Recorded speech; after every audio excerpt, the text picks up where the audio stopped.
ओम अज्ञानतिमिरन्धस्य ज्ञानाञ्जनशलाकया चक्षुरुन्मिलितं येन तस्मै श्रीगुरुवे नमः। हरे कृष्णा कृष्णा कृष्णा हरे हरे, हरे राम राम राम हरे हरे। तो कल हम लोग चर्चा कर रहे थे पिछले श्लोक में श्री श्री राधा माधव की विलास माधुरी के दर्शन कर मादनाख्ये महाभाववती श्री राधा के छह चातुरियों का, जो उनकी षड्विध ऐश्वर्य बाबा ने बताई थी, षड्विध चातुर्य। तो किशोरी जी के ये पिछली बारी वो प्रार्थना करते करते लीला से चलते हुए आए, उनके हृदय में लीला स्फुरण हुई और लीला स्फुरण से किशोरी जी के गुणों का चिंतन हुआ। ऐसा ही क्रम भक्त के हृदय में चलता है, नाम रस लीला गुण। कभी गुणों का चिंतन हुआ, कभी नाम का चिंतन हुआ, कभी लीला का चिंतन हुआ और कभी रस का चिंतन हुआ। तो आज जो श्लोक है उसमें श्रीपाद उनके रस ऐश्वर्य का चिंतन कर रहे हैं, रस का चिंतन कर रहे हैं। तो नाम का चिंतन भी हमने इन श्लोकों में पढ़ा है, लीला का भी पढ़ा है, ये गुणों का था और आज वो रस चिंतन कर रहे हैं। उन्मील मिथुन अनुराग गरिमा उदार स्फुरण माधुरी, धारा सार धुरीण दिव्य ललित अनंग उत्सव खेलतौ, राधा माधवयो परम भवतु नश्चिते चिरार्ति स्पृशो, कौमरे नव केली शिल्प लहरी शिक्षा आदि दीक्षा रसा। ये जो उनके उन्मिलित मिथुन अनुराग की उदार देदीप्यमान माधुरी धारा के सार के धुरंधर हैं। अब ये उनके ये रस चर्चा हो रही है, उनका वो चिंतन कर रहे हैं कि जो उनके विलास का अनुराग है, जो उनके मिलन का अनुराग है, वो अति उदार गरिमामय, गरिमा उदार स्फुरण माधुरी धारा सार धुरी दिव्य ललित अनंग उत्सवे खेलतो। वो माधुरी धारा के सार के धुरंधर हैं। मतलब उनके जो मिलन है, जो विलास है, उसकी माधुरी धारावत चलती जाती है और उसका जो मिलन है उसकी एक गरिमा है और वो उदार भी है। अब कैसे है ये आगे ये इन श्लोकों में इस श्लोक में आज एक्सप्लेन करेंगे। फिर भी अतृप्त होने के, अब देखो ये क्यों, एक तो धारासार चल रही है, एक चीज जो धारासार चल रही है उससे तो जीव कभी अतृप्त नहीं होगा। जैसे आप गंगा नदी के तट पे बैठ गए और आप कहो कि मैं गंगा के पानी का प्यासा हूँ। अब ऐसा बोले तो बड़ी अजीब बात लगेगी कि गंगा तट पे बैठ के बोल रहा है कि गंगा के पानी, क्योंकि गंगा की तो नदी की तो धारा बह रही है। ऐसा नहीं है कि बीच बीच में आ रहा है, रुक रुक के आ रहा है तो भी, या कुआं है तो भी व्यक्ति बोले कि निकालना पड़ रहा है। तो सामने धारा बह रही है और व्यक्ति बोल रहा है कि मैं उसी पानी का प्यासा हूँ। तो इसीलिए यहाँ बोल रहे हैं कि माधुरी धारा के सार के धुरंधर है। जो धारा का भी सार है, मतलब जहाँ से, जैसे मानो गंगोत्री कि वहाँ से तो शुरू हो रही है, ऐसा भी नहीं कि कुछ मलिन होके वहाँ का पानी आ रहा है या ये पीने हो, तो शुरुआत जहाँ से हो रही है बिल्कुल शुद्ध निर्मल, वहाँ पे धारा सार। तो राधा कृष्ण की जो मिलन माधुरी है वो धारा सार है और वहाँ पे भी वो दोनों फिर भी अतृप्त रहने के कारण सदा व्यथित या खेद में रहते हैं या व्याकुल रहते हैं, ऐसे समझे, अतृप्ति के कारण। तो ये दोनों बातें बड़ी कॉन्ट्राडिक्टरी लगती हैं कि वो धारा वहीं बह रही है, उन्हीं से बह रही है, आपसे ही बह रही है, आप ही दोनों विलास में हैं और आप ही दोनों बोल रहे हैं कि हम अतृप्त हैं। उन्हीं राधा माधव के प्रथम कैशोर में नित्य नूतन केली कला चातुरी की लहरियों का जो शिक्षा दीक्षा रस प्रकट होता है, वह हमारे चित्त में साध्य की चरम सीमा के रूप में अनुभूत हो। थोड़ा समझना कठिन है अभी यहाँ पे ये वाला श्लोक जो है, क्योंकि रस चर्चा हो रही है। लीला चर्चा होती है तो सबके लिए थोड़ा आसान हो जाता है उसको समझना, पर क्योंकि प्रार्थना ऐसी कर रहे हैं, अब देखो इसीलिए बोला जाता है कि हम इनके अनुगत्य में रह के करें, क्योंकि अन्यथा ये तो सुनने के बाद भी हमें प्रार्थना समझ में नहीं आती। तो हम कभी ये कल्पना करें कि हमारे हृदय में ऐसी प्रार्थना प्रस्फुटित हो 10 बार श्लोक पढ़ने के बाद भी हमारे हृदय में ये बात समझ में नहीं आती, तो ये अपने से ये हृदय में प्रार्थना तो कैसे ही होगी। तो उन्हीं श्री राधा माधव के प्रथम कैशोर के नित्य नूतन केली कला चातुरी की लहरियों का जो शिक्षा दीक्षा रस है वो प्रकट होता है, जो शिक्षा दीक्षा रस प्रकट होता है। अब हमारे हृदय में ये साधे की चरम सीमा के रूप में अनुभूत हो, जो उनकी ये केली कला चातुरी की लहरियों का जो दीक्षा शिक्षा रस है वो मेरे हृदय में कैसे हो, वो मेरे हृदय में जो साध्य हैं उस साध्य की भी चरम सीमा के रूप में अनुभूत हो। मतलब मेरा यही साध्य हो, यही मेरा साध्य बने, मैं आपसे ऐसी प्रार्थना करता हूं। यहां पे देखो जो हम साधन कर रहे हैं वो प्रारंभ हुआ, जो यहाँ का साधन है वो प्रारंभ हुआ, चल रहा है, और फिर मतलब समझ लो पहले व्यक्ति की दीक्षा हुई और फिर उसके बाद शिक्षा के कारण उन्हीं गुरु की दीक्षा या आगे शिक्षा गुरु की शिक्षाओं से हमारा साधन चल रहा है। ये साधन है, समझ गए। और अभी बात कर रहे हैं साध्य की। साध्य क्या है? वहाँ की शिक्षा दीक्षा रस। अब वहाँ की शिक्षा दीक्षा रस जो है वो एक रसोत्सव है। जैसे यहाँ की शिक्षा दीक्षा से तो साधना प्रारंभ होती है, मगर वहाँ की दीक्षा शिक्षा जो है वो रस है, वो रसोत्सव है, वो साध्य है।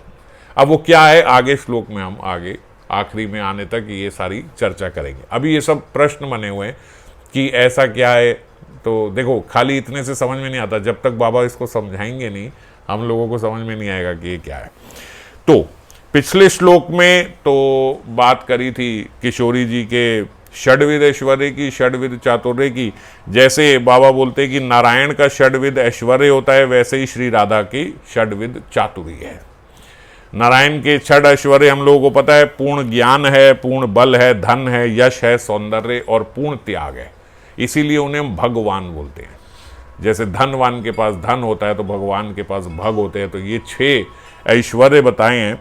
हालांकि भगवान के तो अनंत गुण है, कोई ऐसे नहीं कि सीमित गुण है, और उन गुणों की कोई गणना भी नहीं कर सकता। श्रीमद् भागवतम में 1:18-14 में ये बात बोली गई, ना अंतः गुणा नाम गुणस्से जागमु युगेश्वरा ये भाव पद्म मुख्या। भगवान के इतने गुण हैं, ना अंतः गुणा नाम गुणस्या, भगवान के गुण नाम का कोई अंत नहीं है। और इतने गुण हैं उनके कि भगवान शिव और ब्रह्मा जी भी अगर अपने मुख से उनका नाम लेना उच्चारण करें तो वो भी पार नहीं पा पाएंगे, इतने भगवान के गुण हैं। ऐसे ही पिछले श्लोक में हमने श्री जी के जो षड्विद चातुरी की बात सुनी, क्योंकि षड्विद का स्मरण भी किया, षड्विद ऐश्वर्य का, षड्विद चातुरी का। तो ये ऐसा नहीं है क्योंकि केवल 6 ही ऐसी चातुरी हैं किशोरी जी के अंदर। जैसे भगवान के अनंत गुण हैं ऐसे किशोरी जी के भी अनंत गुण हैं, पर क्योंकि ये केली क्रीड़ा के उपयोगी यही प्रमुख थी, इसीलिए हमने जो केली क्रीड़ा के प्रमुख थी उन षड्विद चातुरी की हमने पिछले श्लोक में चर्चा करी। भगवान के भी नहीं तो अनंत गुण है, ऐसा नहीं कि केवल 6 ऐश्वर्य हैं, और किशोरी जी के भी अनंत गुण हैं, और प्रत्येक गुण की फिर उनकी चातुरी भी है। मतलब चातुरी मतलब एक्सपर्टनेस, जो भी उनके भीतर गुण है उसमें वो किशोरी जी एक्सपर्ट है, एपिटोम पे है उसकी जो उनके भीतर गुण है। तो पिछले श्लोक में श्री राधा ने अपनी चातुरी द्वारा कृष्ण को चरम आस्वादन प्राप्त किया, और मंजरियों ने भी युगल के सुख में सेवा रस का आस्वादन प्राप्त किया। किशोरी जी उसमें अपनी चातुरी से कृष्ण को सुख प्रदान कर रही हैं, और मंजरियां जो हैं वो अपनी सेवा से युगल को सुख प्रदान कर रही हैं। इसीलिए हमने ये चर्चा भी करी थी कि सुख देने की विधि है। अगर आपको सुख प्राप्त करना है तो सुख दें, तो जब हम सुख देते हैं तो वो सुख हमें मल्टीफोल्ड होके हमें प्राप्त होता है। आपने प्रश्न पूछा था एक ने कि भाई ऐसा क्यों है फिर कि हम छोटे छोटे मान प्रतिष्ठा के उसमें रहते हैं, हम ऐसा छोटा सुख क्यों चाहते हैं जब हम ये बात समझते हैं कि सुख देने से ही होता है। तो देखो जीव का ऐसा संस्कार है, ये यूँ समझो कि एक पशु बुद्धि है जीव के भीतर। वो संस्कार क्या है कि जो क्षणिक मिले वो उसी को मानता है कि ये सत्य है, और जो थोड़ी ठहर के मिले वो बोलता है वो तो पता नहीं, जैसे हम ये बोलते हैं कि अच्छे कर्म करो, बुरे कर्म मत करो, गलत काम मत करो, जो आप करोगे हर कोई जानता है, हर कोई इस बात को, आज मॉडर्न व्यक्ति जो अपने आप को एथीस्ट क्लेम करता है वो भी कहीं से ये समझता है कि कर्म तो है ही है, कर्मा विल कम बैक, आज आप जो कर्म करोगे वही आपको आके लगेंगे, ये वो मानता है। लेकिन क्योंकि ऐसा तो नहीं है ना कि मैंने आज किसी के साथ बुरा किया तो अभी शाम को मेरे साथ बुरा हो रहा है, ऐसा नहीं हो रहा। तो क्योंकि ऐसा नहीं हो रहा इसलिए हम वो करने से चूकते नहीं। जो चीज़ हमें क्षणिक मिल रही है, अभी किसी के साथ खराब करने से मेरा छोटा सा फायदा होता है तो हम वो कर लेते हैं, हम वो अभी छोटे फायदे को देखते हैं, जो बाद में बड़ा नुकसान होगा हम उसको नहीं देखते। समझ गए? तो ये पशु बुद्धि के कारण, ये हमारे जो संस्कार पड़े हैं कि हम क्षणिक आती हुई चीज़ को पहले देख लेते हैं, उसके कारण हम ये बात समझते हुए भी कि सुख देने में ज़्यादा सुख है, पर देने में तो तुरंत लगता है कि नहीं मेरे कोष से इतना चला गया, या मेरे भाग्य का सुख मैंने उसे दे दिया, या मेरे हिस्से का सुख मैंने बांट लिया तो वो कम हो गया। अभी क्षणिक से तो ऐसा दिखता है, तो क्योंकि ऐसा दिखता है इसलिए हम ये करते नहीं, और हम चाहते हैं कि हम मांग लें, हम ले लें, इससे ले लें, वो ले लें, जबकि इस प्रवृत्ति से जीव कभी सुख नहीं हो सकता, और देने की प्रवृत्ति से जीव हमेशा सुख होता है। तो यही फर्क है यहाँ पे और परलोक में, भगवान के लोक में। भगवान के लोक, क्योंकि वहाँ समय की कोई सीमा नहीं है, यहाँ सीमित समय है, वहाँ समय की सीमा नहीं है, तो ऑब्वियसली व्यक्ति वही करेगा जिससे मल्टीफोल्ड्स मिले, लॉजिक भी है। तो इसीलिए सुख देना है, सुख दे के सुख की प्राप्ति होगी, ये निश्चित है, ये रूल है, इसमें कोई हेर फेर नहीं कर सकता। ऐसा नहीं कि नहीं मेरे साथ तो कभी ऐसा नहीं हुआ, आपके साथ होता होगा, नहीं, ये मेरे और तेरे की बात नहीं है, ये तत्व है, ये रूल है, ये सारे जगत का, इस जगत का भी पर जगत का भी यही रूल है कि सुख और आनंद देने से बढ़ता है। तो और बेईमानी और ये करने से वो भी बढ़ती है। आप बेईमानी करोगे तो आपके साथ होगी, तो जो आप कर रहे हो वही बढ़ेगा, उसी की बढ़ोतरी होगी। तो इसलिए हमने पिछले श्लोक में देखा कि किशोरी जी अपनी चातुरी से भी कृष्ण को रस प्रदान कर रही हैं, सुख प्रदान कर रही हैं। मंजरियां जो उनको तिरस्कार कर रही हैं, वो तिरस्कार से भी उनको सुख ही प्रदान हो रहा है, और फिर जो युगल की सेवा कर रही हैं वो सेवा करके भी उनको सुख प्रदान कर रही हैं। तो वो आस्वादन करा के धन्य हुई, और यही श्रीपाद मंजरी स्वरूप में करुणा कर अपनी आस्वादित वस्तु साधक भक्तों के लिए ग्रंथ रूप में सुरक्षित रख गए। जो उन्होंने ये सेवा करी, जो ये उनकी छठविध चातुरी है जो उनके हृदय में आई, ऐसे बाबा बोलते हैं कि उन्होंने इसको लिख के हम पे कृपा करिए, वो शास्त्र में उसको सुरक्षित कर गए, जो उन्होंने उनकी जो आस्वादित वस्तु है। अब ये भी देखो, ये सुख बांटने का ही तो तरीका है। श्रीपाद ना लिखते ये तो क्या था, पर ये क्यों लिख के जाते हैं? जो हमारे गोस्वामी आचार्य हैं, अब नरोत्तम दास ठाकुर की हम प्रार्थनाएं पढ़ते हैं, प्रेम भक्ति चंद्रिका के पीछे जो पूरी प्रार्थनाएं हैं इतनी सारी, वो प्रार्थनाएं क्यों लिखी, क्या जरूरत थी लिखने की? चैतन्य चरितामृत भी बहुत सारा पाठ गंभीरा का रघुनाथ दास गोस्वामी पाद ने लिखा है। उन्होंने अपनी डायरी बना के महाप्रभु के जो उनके एक्शंस थे सब थे वो लिखते जा रहे थे, लिखते। स्वरूप दामोदर ने बहुत सारा, स्वरूप दामोदर ने शॉर्ट में लिखा है, और रघुनाथ दास गोस्वामी जी ने विस्तार में लिखा है। तो क्यों लिखा है इन्होंने? इसीलिए लिखा कि जो हम देख रहे हैं, जो आस्वादन हमें हो रहा है, वो आगे आने वाले वैष्णवों को भी वो आस्वादन मिल सके। नहीं तो क्या जरूरत थी ये सब लिपिबद्ध करने की और छोड़ के जाने की? ऐसा तो नहीं है कि वहाँ की मंजरियाँ जो यहाँ आई हैं उनको अपना नाम कराना है, नाम के लिए नहीं, वो तो पहले ही मंजरियाँ, सिद्ध मंजरियाँ हैं। रति मंजरी को क्या जरूरत है कोई नाम करने की? लेकिन तब भी हमारे कल्याण के लिए वो ये सारा कुछ लिपिबद्ध करके गए। आचार्य पादों के आस्वादन का अवशिष्ट साधक भक्तों का आस्वाद्य है। ये बात समझ गए? जो आचार्य पाद हैं उनके आस्वादन का जो अवशिष्ट है वही साधक भक्तों के लिए आस्वाद्य है। जो उन्होंने आस्वादन किया है, उनके आस्वादन से जो प्रसादी मिली है, वो हमारा आस्वाद्य है, वो हमारा ध्येय है, उसको आस्वादन करना। और यही श्रीमन महाप्रभु ने भी कहा था, गोपियों के आस्वाद्य कृष्ण माधुर्य का अवशेष मेरे मन योगी की प्राण रक्षा का एकमात्र उपाय है। क्या बोला था? गोपियों के जो आस्वाद्य है, जो कृष्ण माधुर्य है, वो कृष्ण माधुर्य किसका आस्वाद्य है? सबसे पहले कृष्ण माधुर्य गोपियों का आस्वाद्य है।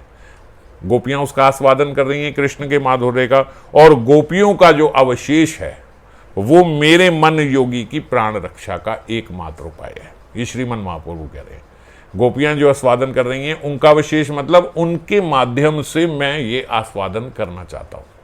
वो जो बता रही हैं, जैसा वो आस्वादन कर रही हैं, मैं वैसा आस्वादन करना चाहता हूं। समझ गए? अब हम ये नहीं कहेंगे कि हम कृष्ण के माधुर्य का यशोदा माता के जो अवशेष है उसका आस्वादन कर लें, क्योंकि यशोदा माता जो आस्वादन कर रही हैं वो वात्सल्य भाव से कर रही हैं। वो अवशेष हमें नहीं चाहिए, उनके आस्वादन का अवशेष नहीं चाहिए। यशोदा माता हमारे लिए रिस्पेक्टफुल है, उनका प्रसादी हमें मिले बहुत हमारे लिए बहुत बहुत बड़ी बात है, पर जो रस का वो आस्वादन कर रही हैं वो रस हमारे लिए आस्वाद्य नहीं है, क्योंकि हम माधुर्य रस में, समझ गए? तो वो रस का जो उनका अवशेष है गोपियों का, वो हमारे लिए आस्वाद्य है। कृष्ण माधुरी आस्वादन के लोभ में अधीर होकर श्रीमन महाप्रभु ने स्वरूप और रामानंद राय के कंठ में हाथ डालकर व्याकुल होकर ये भाव प्रकट किया है। बाबा वो चैतन्य चरितामृत में से वो कुछ श्लोक बता रहे हैं, जो कि अंत्य लीला के 14 अध्याय के 43वां और 44वां श्लोक है। 3 श्लोक हैं, 43, 44, 45 और उसके बाद फिर 49 भी लिया, 49 नंबर भी लिया। शुन बांधव कृष्णेर माधुरी, जार लोभे मोर मन, छाड़ी लोक वेद धर्म, योगी है हैल भिखारी। ये वो अपने मन को बोल रहे हैं कि सुनो बंधु, कृष्ण माधुरी, जार लोभे मोर मन, मेरा मन जो है वो लोभी हो रहा है कृष्ण के माधुर्य को पाने के लिए। छाड़ी लोक वेद धर्म, ये सारे लोक वेद धर्म को छोड़ दिया है उसने। योगी हैला हैल भिखारी, ये मेरा मन जो है योगी हो गया, मतलब उसने सब छोड़ दिया, भिखारी बन गया है। भिखारी क्यों? कि अब उसे और कुछ नहीं चाहिए, उसे केवल कृष्ण माधुर्य का ही रस चाहिए। ये गोपी भाव है। वो जैसे उन्होंने बोला ना कि गोपियों का आस्वाद्य जो है, उस आस्वादन से उन्होंने, क्योंकि श्रीमन महाप्रभु किशोरी भाव में भी हैं, तो किशोरी भाव से वो कृष्ण के माधुर्य का आस्वादन कर रहे हैं इस समय। कृष्ण लीला मंडल, शुद्ध शंख कुंडल, गड़ी आछे शुक कारीकर। इसका क्या अर्थ है? कृष्ण लीला मंडल, शुद्ध शंख कुंडल, जो कृष्ण लीला मंडल है, जो कृष्ण ने रास लीला के समय जो मंडलाकार बनाया, वो ऐसे है जैसे शुद्ध शंख का कुंडल हो। गाड़ी आछे शुक कारीगर, बनाया किसने है ये? मेड बाय एक कारीगर नोन एज सुखदेव। सुखदेव कारीगर ने बनाया। क्या कारीगर ने बनाया? वो शुद्ध शंख का कुंडल, मतलब वो रास लीला के मंडल को कह रहे हैं कि अगर वो शुद्ध शंख का कुंडल है तो वो हमें बताया किसने? सुखदेव गोस्वामी ने। सही कुंडल काने परी, मैं वही कुंडल अपने कान में धारण करना चाहता हूं, मतलब कि मैं वो जो रास लीला की उनकी जो मंडल और उसकी कथा है, मैं वो सुनना चाहता हूं। तो रास मंडल रूपी कुंडल को मैं अपने कानों में धारण, पोइटिक है, उसको मैं अपने कानों में धारण करना चाहता हूं। तृष्णा लाऊ थाली धरी, और मेरा मन जो है, क्योंकि वो मेरा मन भिखारी हो गया है, तो वो भिखारी मन जो है वो उस कुंडल को धारण कर रहा है, मतलब वो केवल रास लीला की कथा ही सुनना चाहता है। और तृष्णा रूपी उसने कटोरा हाथ में पकड़ा हुआ है भिखारी ने। तृष्णा रूपी कटोरा मतलब तृष्णा जो कभी पूरी नहीं होती, वो कभी भरती नहीं है। तो जितना मर्जी सुन लूँ उस पात्र में जितना भी डाल दो वो कभी भरेगा नहीं।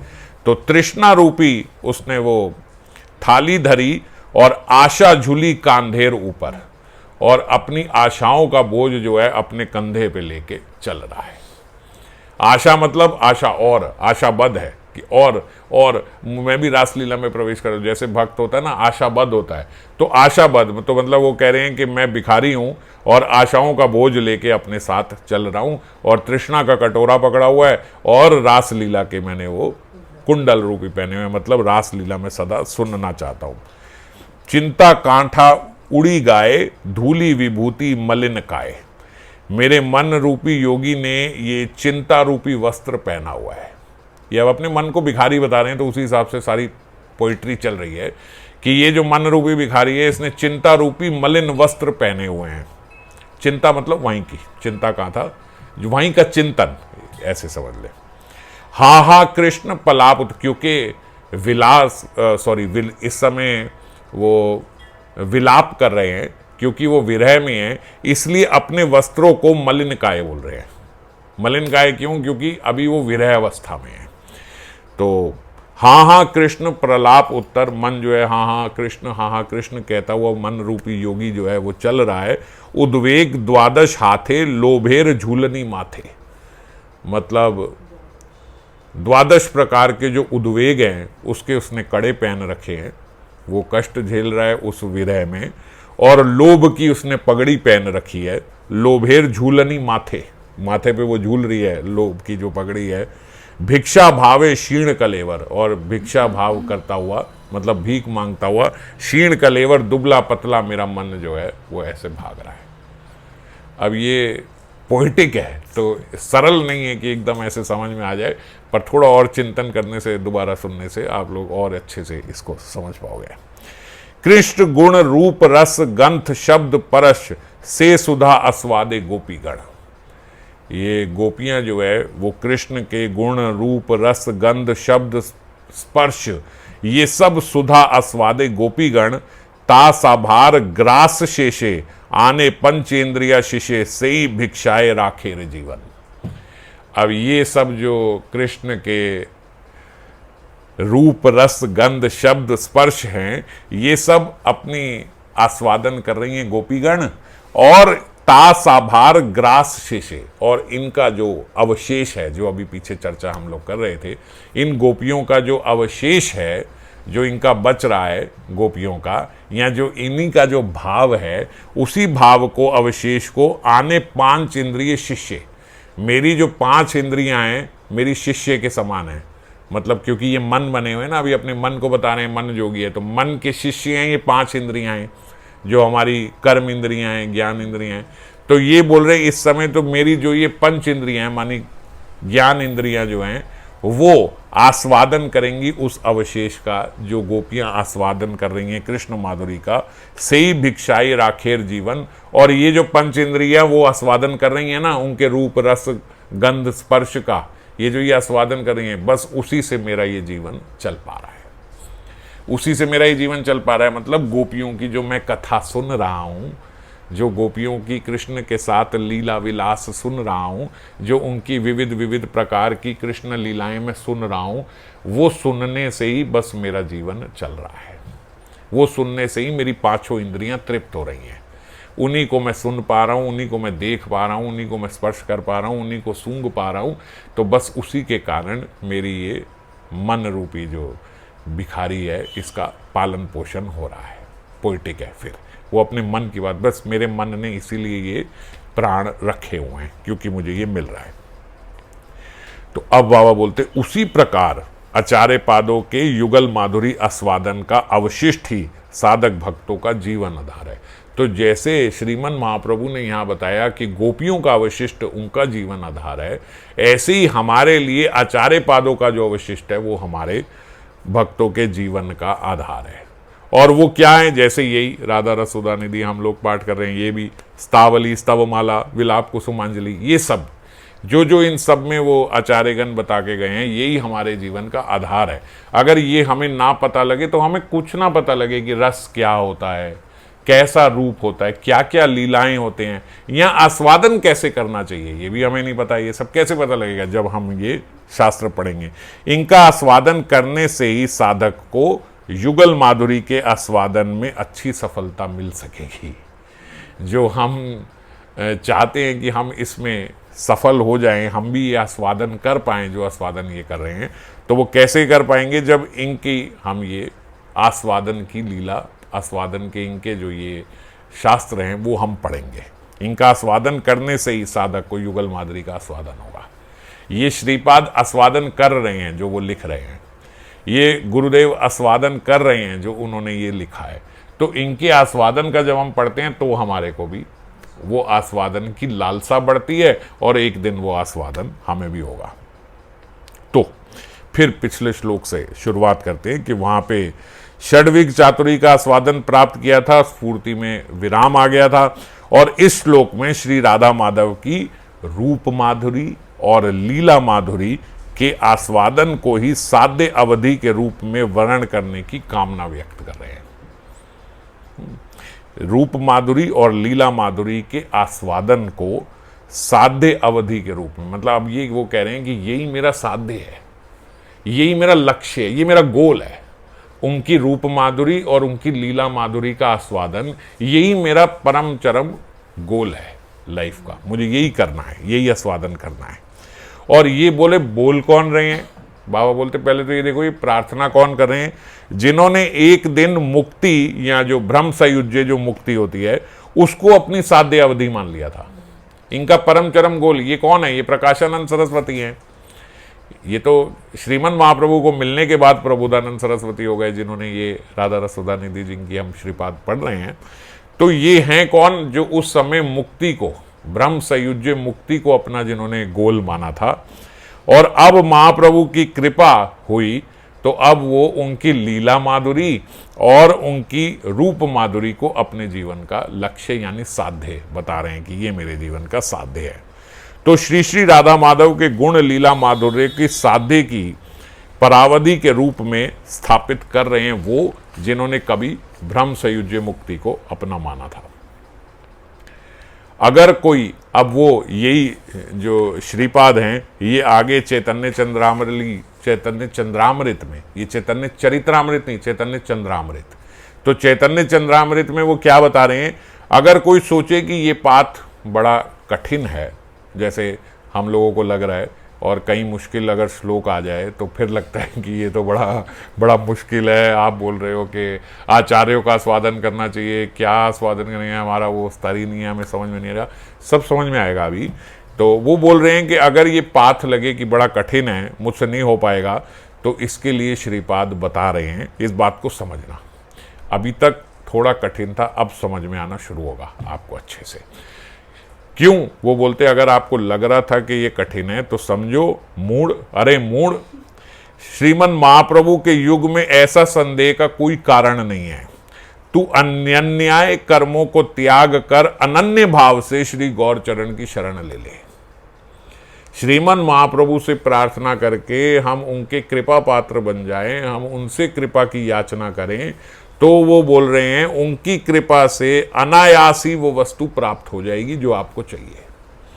आप राधा कृष्ण की युगल सेवा चाहते हो, प्रेम चाहते हो, मंजरी स्वरूप चाहते हो, ये वो बोलते अनायासी प्राप्त हो जाएगी अगर आप अन्य अन्य कर्मों को त्याग कर अनन्य रूप से श्रीमन महाप्रभु की चरण ले लो।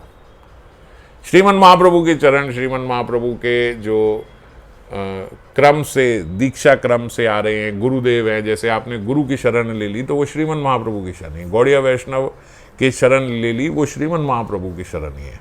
परंपरा से ही आ रहे हैं गुरु, तो उन परंपरा से आते हुए अगर गुरु की शरण ले ली, वही श्रीमन महाप्रभु की शरण है।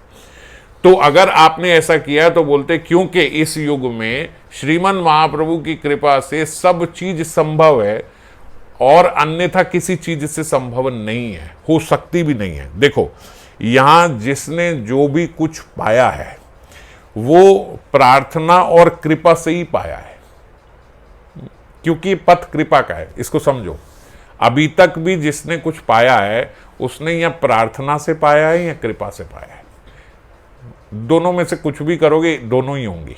प्रार्थना करोगे तो ही कृपा प्राप्त होगी, है ना। हम सोचे कि नहीं मुझे जरूरत नहीं है ये सब, मैं अपनी इतनी साधना करूंगा, आप देखना मैं अवश्य अब कोई बीच में समय ही नहीं आने दूंगा, मैं नाम लूंगा, मैं ऐसा करूंगा, मैं जब तक ही मैं रहेगा तब तक आप सफल नहीं हो पाओगे। जीव ये भी प्रण ले लेना, आप देखना मैं सुबह से लेकर शाम तक माला करूंगा, मैं एक भी मिनट भी, वो भी सफल नहीं हो पाएगा क्योंकि मैं है।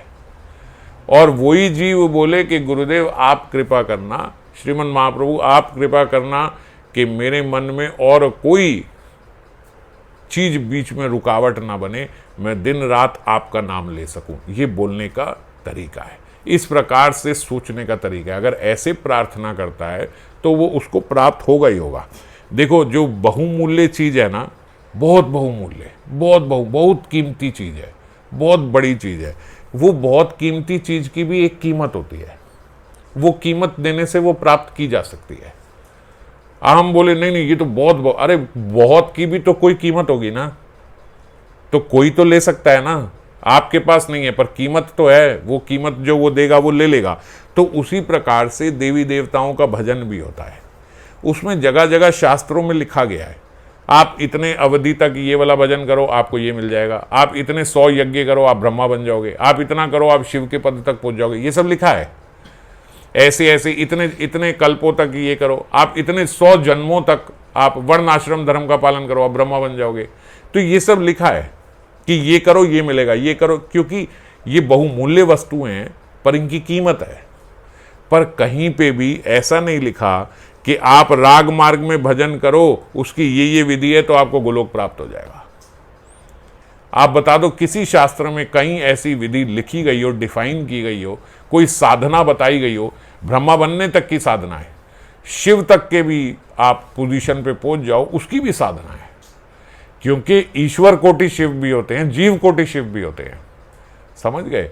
तो जीव भी शिव, जीव शिव भी बन सकते हैं, उसकी भी विधि लिखी है।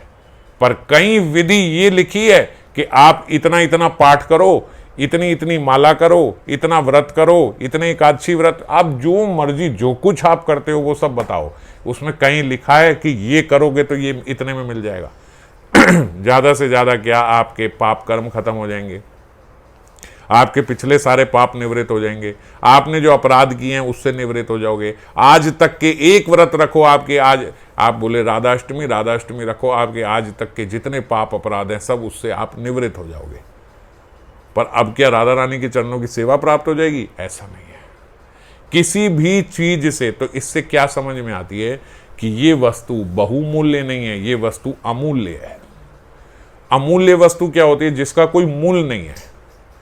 तो ये जो मंजरी भाव है ये अचीवेबल नहीं है, ये रिसीवेबल है। आप रिसीव कर सकते हो, कृपावश आपको कोई दे दे, आप रिसीव कर रहे हो, पर आप अचीव नहीं कर सकते। कोई ऐसी साधना नहीं है आप कहोगे ये करके मैं ये अचीव कर लूंगा, ऐसा नहीं है। रिसीवेबल है, वो चाहे कृपा से आपको दे दे, वो चाहे तो दे दे। तो इसीलिए हमारा ये जो पथ है ये साधना का पथ नहीं है। साधना करनी है पर साधना का पथ नहीं है। साधना किस लिए करनी है? अपने मन को साधने के लिए, अपने मन को ठीक प्रकार से भगवान के चरणों में डालने के लिए। जैसे अभी पिछले या उससे पिछले श्लोक में बाबा ने लिखा था कि किशोरी जी मानो कह रही हैं कि मुझे अपना मन देना होगा, बस मन लग गया तो उसके बाद वो अपनी सेवा दे देंगी, है ना?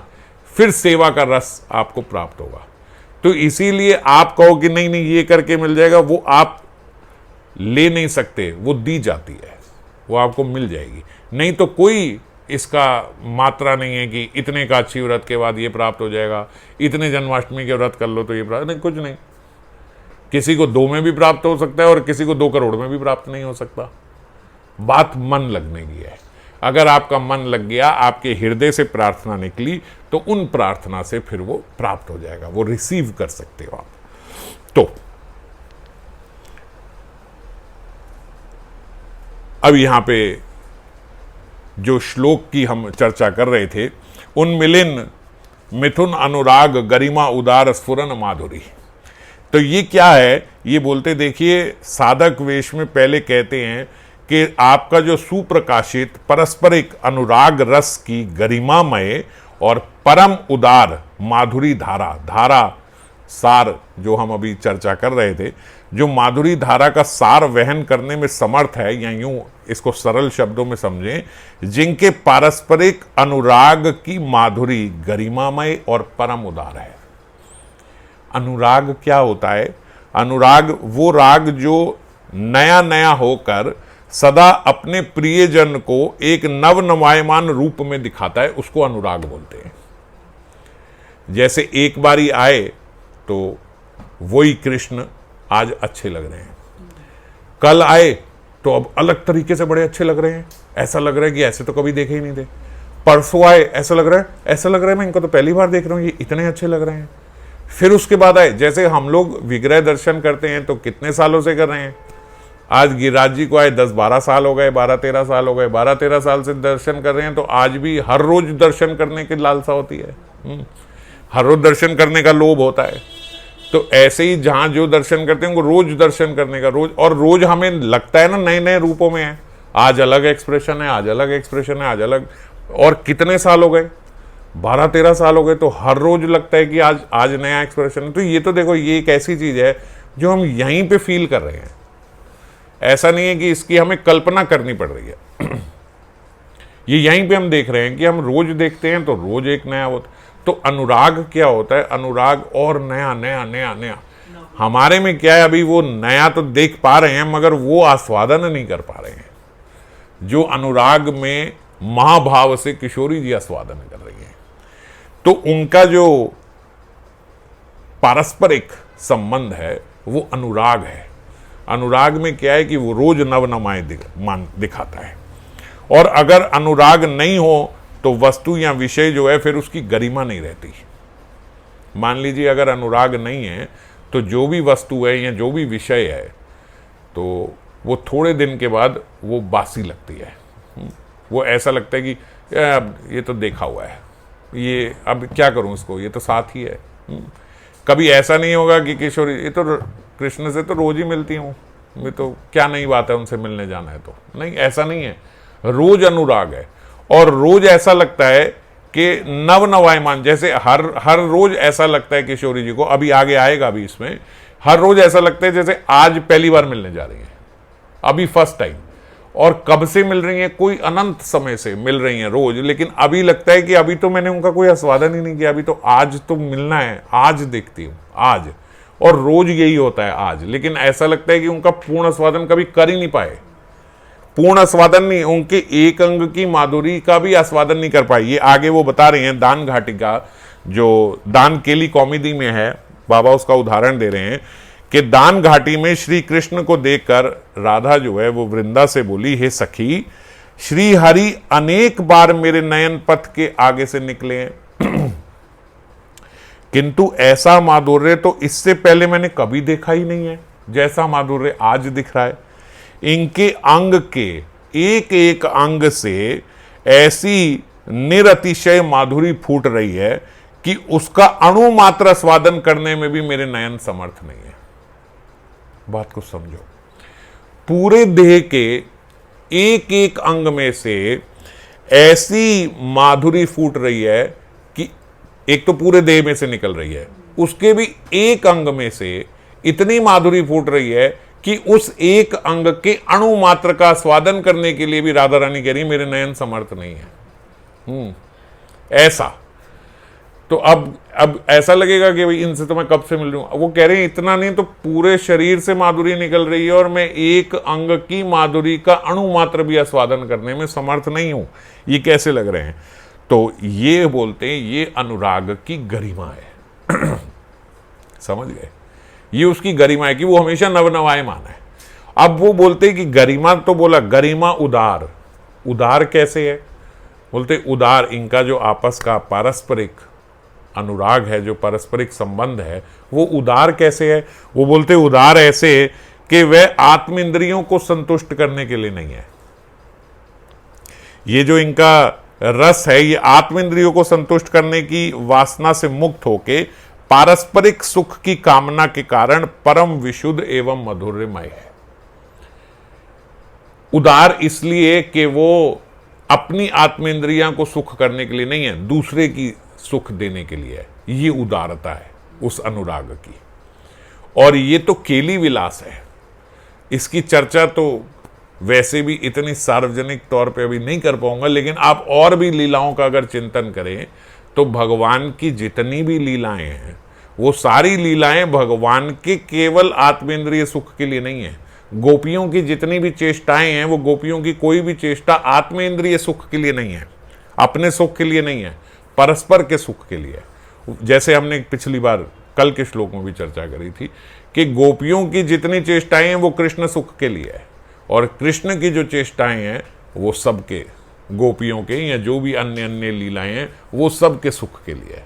जैसे कृष्ण हमारे यहाँ अगर प्रसाद भी पाएं, जैसे हम भोग लगाएं और वो पाएं, तो वो भी वो अपने, क्योंकि वो भूखे हैं इसलिए नहीं पा रहे हैं, क्योंकि आप प्रेम से बना के उन्हें पवाना चाहते हो, तो आपके प्रेम के अनुरूप उन्होंने अपने भीतर वो भूख पैदा कर ली है, ताकि आपने जो वो प्रेम से देना चाहते हो वो ग्रहण कर सके। समझ गए? इसको बोलते हैं उदारता। उदारता नहीं तो क्या हो, सेल्फिशनेस क्या है कि केवल मेरे लिए, मैं जैसे हम यहां पे करते हैं, मैं सुखी होना चाहता हूं। मेरे प्रत्येक क्रिया किस लिए है? आत्म इंद्रिय सुख वासना। मैं केवल अपनी इंद्रियों को तुष्ट करने के लिए सुबह से लेकर रात तक सारे कार्य करता हूं, और भगवान अनंत काल से सारे कार्य इसलिए कर रहे हैं कि वो सामने वाले को सुख दान कर सके। इसीलिए बोलते हैं कि उनका हृदय में जो वात्सल्य है, उस वात्सल्य सागर का बूंद का सीकर रूप भी यहां पे नहीं है। यहां तो हम सब अपने लिए सब कुछ करते हैं, और वो भगवान सदा से तब से सबके लिए ये सब कुछ कर रहे हैं। तो ललित भी है इनका, जैसे वो श्लोक में बताया गया कि गरिमा उदार सुरन माधुरी धारासुर धीर धीरण दिव्य ललित अनंग उत्सव खेलतौ। ललित यानी मनोहर, नया। तो ललित श्रृंगार चेष्टा इनकी जो लीलाओं की बताई गई है। अतृप्ति के कारण लेकिन सदा खेद का अनुभव भी करते हैं, इसलिए ऐसे बोला चिर आरती स्पृशो। ये चिर आरती स्पृशो शब्द क्यों आया श्लोक में? क्योंकि हमेशा अतृप्ति भी बनी रहती है, जो अभी हमने पीछे अभी चर्चा करी कि अतृप्ति, तृष्णा शांति नहीं, तृष्णा बड़े निरंतर। अब इस बात को समझो कि जो ये तृष्णा है, जो श्रीमन महाप्रभु भी बोल रहे हैं कि मैं तृष्णा का कटोरा लेके मेरा मन भिखारी रूप में चल रहा है, जो कभी भरता ही नहीं है। और यहाँ पे भी उन्होंने बोला, जो हमने कहा कि धारासार बह रही है, लेकिन तब भी दोनों जो हैं वो ऐसे कह रहे हैं कि चिर आरती स्पृशो, मतलब अभी भी ऐसा है कि हमें ऐसा लगता है कि हम अतृप्त हैं, अभी भी हम तृप्त नहीं हुए। तो इसी का एक हमने पहले भी सुना हुआ है, बाबा ने इसमें रेफरेंस दिया, विद्यापति जी ने जो ये लिखा है, किशोरी जी का भाव इसमें लिख रहे हैं, जन्म अवधि हाम रूप निहारिनो नयन न तर्पित भेल। ये हमने कई बार पढ़ा है, विलाप कुसुमांजलि में भी है। जन्म अवधि हाम रूप निहारिनो, मैं कब से इनका रूप निहार रही हूं, किशोरी जी कह रही हैं जन्म अवधि, हम जब से मेरा जन्म हुआ तब से, शुरू से जब से फर्स्ट डे से मैं इनका रूप निहार रही हूं, लेकिन नयन न तर्पित भेल, मगर आज भी मेरे नयन जो हैं वो तृप्त नहीं हुए हैं। आज भी मैं ऐसा लगता है कि इनको पूर्ण रूप से देखा ही नहीं है। लाख लाख युग हिये राख लूं, तबू हिया जुड़न न गेल। मैं लाखों लाखों युग से इनको अपने हृदय में रखी हुई हूं, लेकिन आज भी ऐसा लगता है कि जैसे मेरे हृदय को ठीक से स्पर्श नहीं किया अभी ये। वचन आमिया रस अनुखन पियलू, श्रुति पथे परश न भेली। इनके जो वचन हैं या इनकी जो वेणुनाद है वो मैं सुन रही हूं, अनुक्षण पियल, अनुक्षण मतलब हर क्षण मैं वो पी रही हूं, हर क्षण इनके शब्द, इनकी वेणु माधुरी मेरे कानों में जा रही है, पर श्रुति पथे परश न भेली, पर ऐसा लगता है कि कान को अभी तक कोई ठीक से स्पर्श भी नहीं कर पाए हैं। और चल कब रहा है? हर क्षण, अनुक्षण चल रहा है, लेकिन कान को ऐसा लग रहा है कि अभी ठीक से स्पर्श भी नहीं कर पाए। कत मधु यामिनी रभसे गोयाइनु, ना बूझीनु कैछन केली। ऐसी कोई रात्रि नहीं है जब मैं इनके समक्ष ना गई हूं, लेकिन तब भी ऐसे लगता है कि इनकी केली विलास को मैं अभी तक समझ नहीं पाई, अभी मुझे पता ही नहीं है कि क्या होता है। ऐसा अनुराग और ऐसी तृष्णा।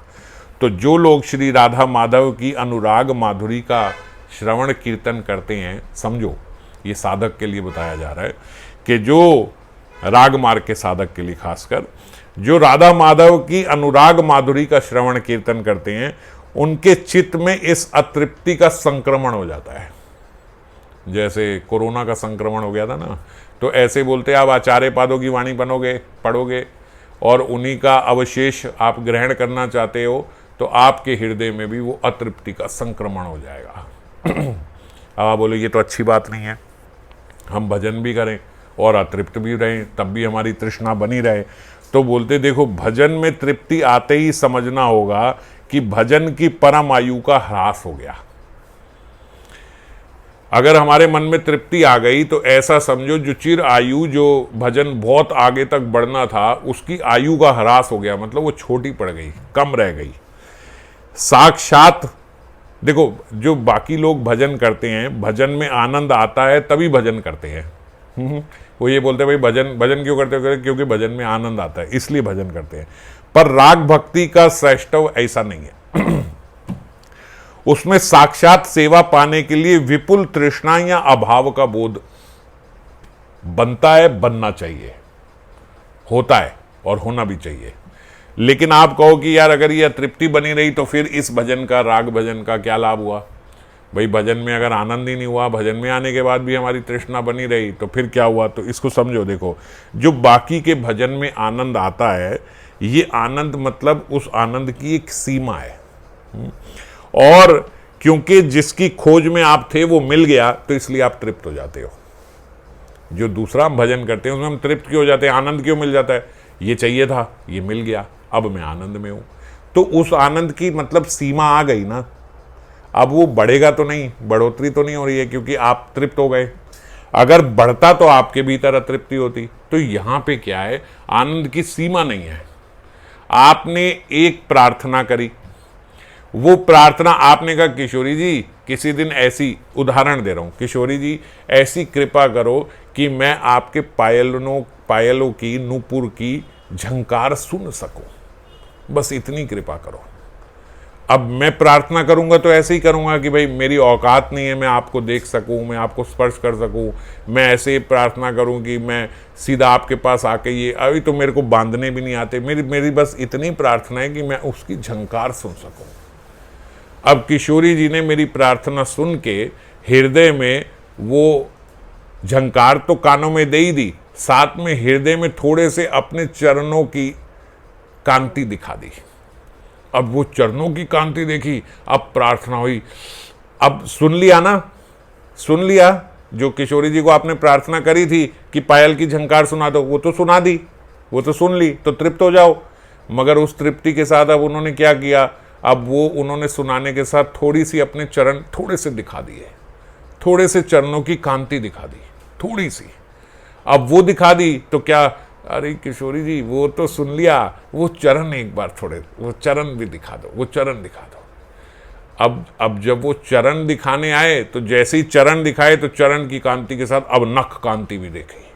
ओह अरे किशोरी जी आपके नख एक बार दोबारा वो नख कांति, वो नख कांति देखने लगे तो देखे कोटि कोटि लक्ष्मियों का जन्म हो रहा है उनकी नख कांति से। होए किशोरी जी ये क्या हो गया, ये दिखाओ जरा, एक बार अपनी ऐसी लीला दिखाओ, ऐसी लीला ऐसी लीला दिखाने लगी तो एक चरण पूरा आगे कर दिया। जैसे ही चरण आगे किया, स्पर्श करने को लगी तो विराम, खत्म हो गए। अरे किशोर अब स्पर्श करने दो, अब स्पर्श, अब समझ गए।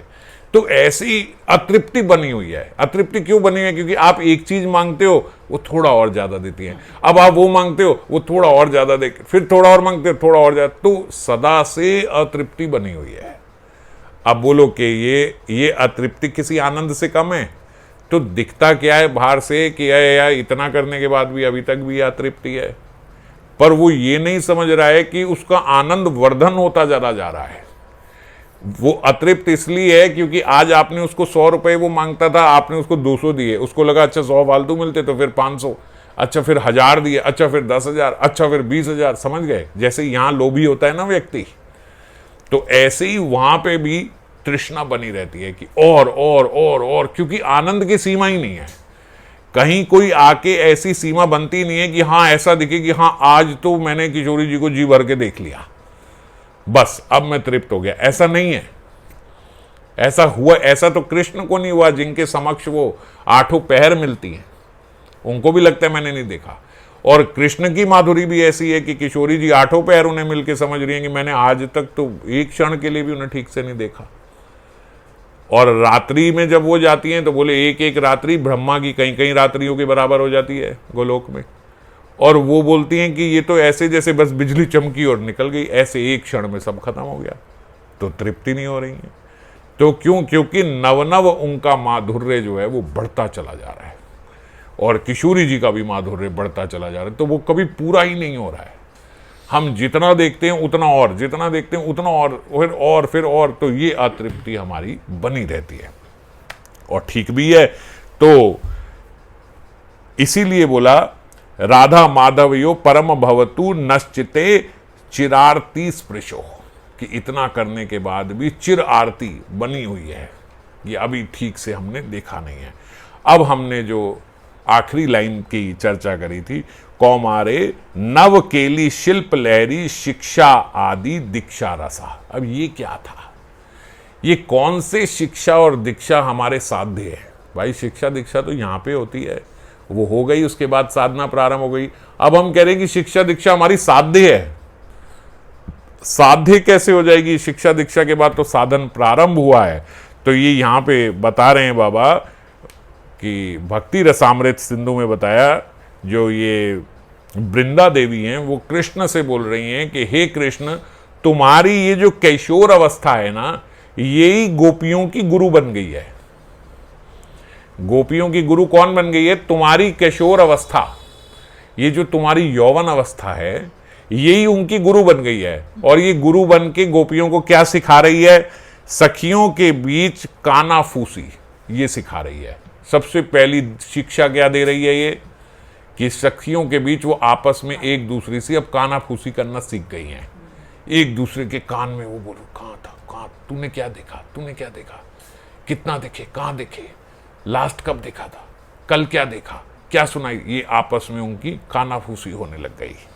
और निर्जन में स्तव करने की रीति सीख गई हैं। अब एकांत में जाके प्रार्थना कर रही है कि हे ठाकुर, हमें एक बारी वो छवि दोबारा दिखा दो, एक बार निर्जन स्थान पे उनसे मिलवा दो। ये सब अब वो सीख गई हैं। और तीसरी बात क्या सीख गई है? रात्रि में कुंज अभिसार के निमित्त पति वंचना विषक चातुर्य का अभ्यास कर रही हैं।